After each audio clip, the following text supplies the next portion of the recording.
Okay, it's week number 4 of 7 for the FedEx Cup Fall here on the PGA Tour. I'm Keith Stewart from Read the Line, alongside my cohort, Len Hochberg, senior golf writer at RotoWire. It's time for the rundown. Here we go. Len, it's been a fantastic fall, right? Sahith Theegala, Luke List, Tom Kim. I mean, 3 great players winning in 3 events. But is there anything that you're picking up that's going on this fall as it unfolds and these guys are competing to get in the top 125 or that top 10 for the fall in order to get in those signature events? I mean, it just seems like we're having this wild fall. And how do we put it all into perspective? Yeah, Keith, I do find it very interesting that there is a lot more on the line to play for in the fall with the top 125 and the next 10, 51st to 60th, sort of dual tracks going there. But, we aren't seeing a lot of the top players play, which is understandable, yet they're still winning. Sahith Theegala, a top player. Tom Kim, certainly a top player. Luke List, not quite there. Maybe a rung below them or so. But Ludwig Aberg was in the playoff, so he had a chance to win that. So, the cream rises to the crop on the PGA Tour. But I do find it really interesting, the dual tracks of having to get either into the top 60 or the top 125, and it's going to be a mad chase down the stretch in the final 4 tournaments. I tell you, I've loved the fall. I think the scoring has just it's been so electric. The winner at the Fortinet, 21 under par. But to get in the top 10 there, you had to be 13 under par. The Sanderson, 18 under par. 5-man playoff at 18 under par. To get in the top 10 there, you had to be 16 under par. And at the Shriners, Tom Kim, he was 20 under par. And to get in the top 10 there, you had to be 17 under par, right? The ZOZO, we've had 3 ZOZOs at Accordia Golf, Narashino Country Club, right? The average winning score there has been 16 under par. I think they blow away that record this year. I think they're going to be like Tiger in 2019. I think they're going to be 19 or 20 under par. So I love the scoring, which leads us into the 5th edition of the ZOZO, 4th there in Tokyo, right? For you, as you start to break down the course and you're writing your award-winning articles and all the work you do for RotoWire, right? What are you looking towards as far as trends and or course skill set that you need in order to compete in the ZOZO Championship? Yeah, we do have 3 years of history now to form some opinions, and it's obvious it's a Japanese course. It's not super long. There is a heavy emphasis on accuracy. What a concept! Getting the ball in the fairway, getting the ball on the green. Ball strikers course. The last 2 years, we've seen Keegan Bradley and Hideki Matsuyama, guys not known for their putting, win the tournament. They were at 15 under. I know you're thinking it's going to go a little bit more than that this year, and it might, but it's not going to be like the first 3 tournaments of the fall. And I think you can get away with not being an elite putter this week and really focusing on guys who hit the ball straight, ball strikers, getting from point A to point B as economically as possible.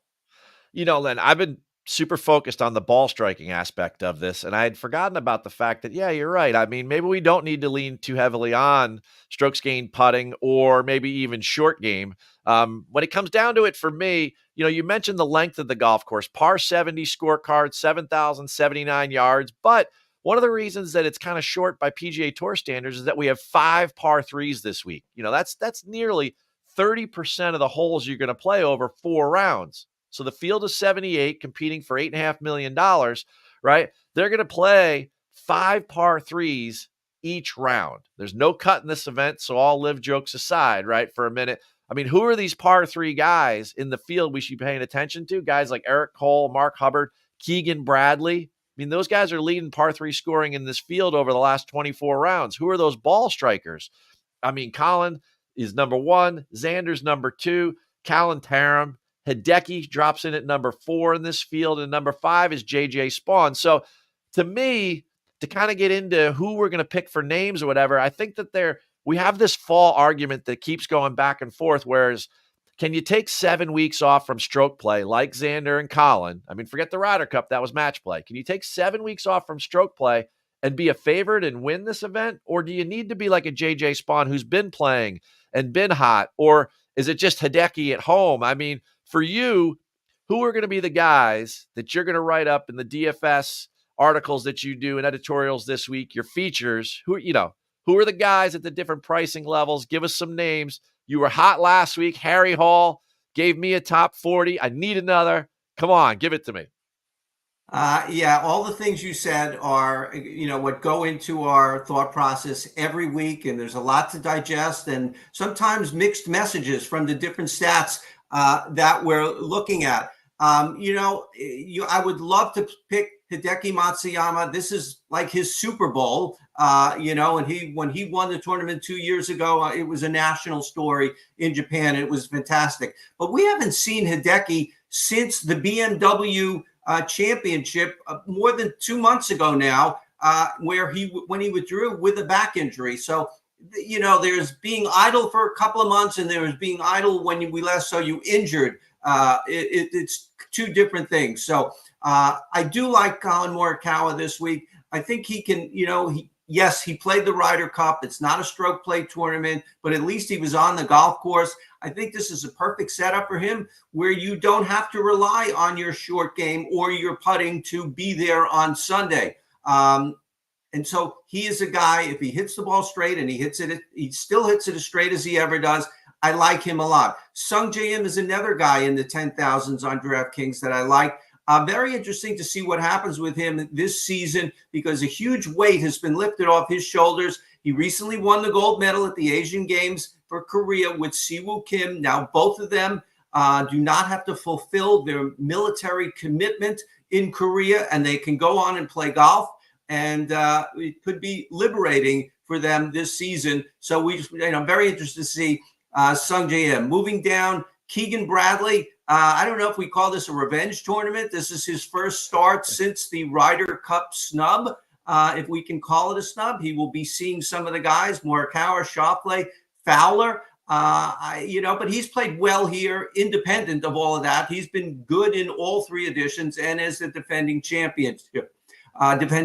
Moving down, Aaron Rai at 8,000. In the 7,000s, more ball strikers. Tom Hoagie, Sam Ryder. And into the 6,000s, Keita Nakajima, one of the dozen or so Japanese players in the field. He's not played well in PGA Tour events when he's been there, except in this one. 12th last year, 28th the year before. So maybe the course has a lot to do with it. And I'm going to give people one really, really low option because there's no cut at the bargain basement price of $6,000. Young Han Song of Japan. He is second on the Japan Tour in driving accuracy, first in greens and regulation, just what we're looking for this week. Yes, he's only 300th in the world, but a few years ago, he was 69th in the world, so he's got a little game. Well, I love how deep you go on those.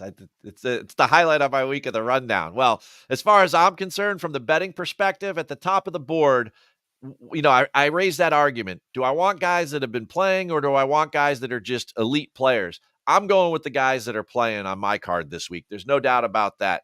Cam Davis, I've been riding him for a couple weeks. I mean, he has had 2 straight top 10s. He fits all types of golf courses, and this might be the best fit for him, not just from a time zone perspective, but also from a golf course and a ball striker's perspective. Middle tier, I got a name for you. This guy's been popping lately, Cam Champ. He's also in the low 7Ks in DFS, but Cam Champ finished 8th there last year, and he's coming off a top 20 at the Shriners. He's the top 10 at the Sanderson. He could win this tournament with his driver. And I know he's been working on his putting, but maybe this place isn't what you get me even higher on Cam Champ when you start talking about the lack of putters winning this thing.